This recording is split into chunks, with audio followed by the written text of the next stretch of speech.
But actually, St. Paul knows almost nothing about Jesus. He barely conceives of him as as a person who lived on earth. So what does Paul actually know about Jesus? And when Paul goes out preaching the gospel, what is he saying about Jesus? Now, in his letters, Paul does give us an indication about the gospel that he preaches. And what's actually really fascinating is that Paul's letters actually include some of the earliest hymns and creeds to Jesus. I'm Dr. John Griffiths, and I've been studying the Bible now for over 15 years.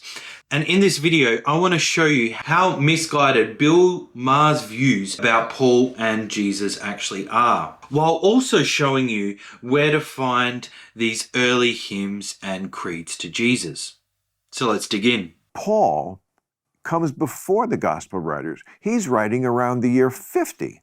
In the 50s. Okay. So he's much closer to Jesus's time. So you'd think he would know more about Jesus than the people who came later. But actually, St. Paul knows almost nothing about Jesus. He barely conceives of him as as a person who lived on earth. Now, to understand Paul's letters, we need to understand their place in Paul's overall ministry plan. You see, Paul would start by traveling to a city. He would preach the gospel, establish a church, and appoint leaders, and then move to the next city. Now, after leaving the church, sometimes issues would arise, which Paul would need to address.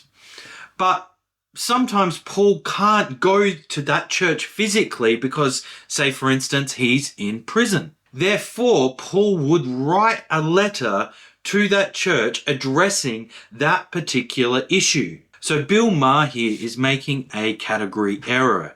Paul is not writing a narrative account of Jesus' life, but rather Paul is writing occasional letters to people who have already heard and accepted the gospel, and he's writing these letters to address a specific concern. But this does not mean that Paul's letters are completely devoid of information about Jesus' life. Let's keep watching. There's no details about his life like they are in the Gospels, so the people who came later know more than the person who wrote earlier.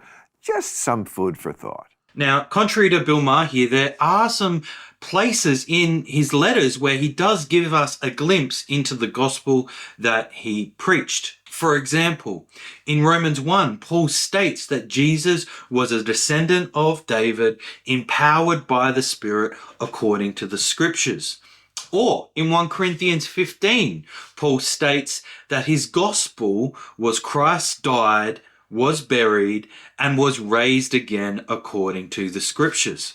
Or consider Philippians 2, where Paul states that Jesus came in bodily form, dying on a cross. Now, what's really fascinating is in the cases of Romans 1 and Philippians 2, these are actually widely considered early hymns or creeds to Jesus for two reasons in particular. Now, first, these lines are poetic, indicating they could be sung or easily recited. Secondly, within these lines, there are words that Paul uses which he doesn't use elsewhere, indicating that perhaps Paul didn't even write these sections of his letters.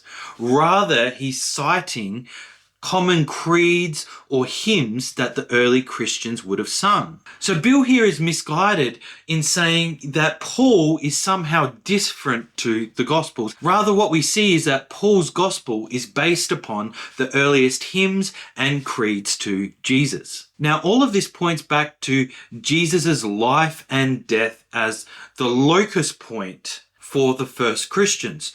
But Jesus' life was actually located within the larger story of the Old Testament, as Ben Shapiro says. When I see what Jesus actually has to say about the Old Testament, it seems to me very similar to the stuff that Zechariah is saying or that Jeremiah is saying. Right? Now, in this video here, I've actually explained why Ben is right.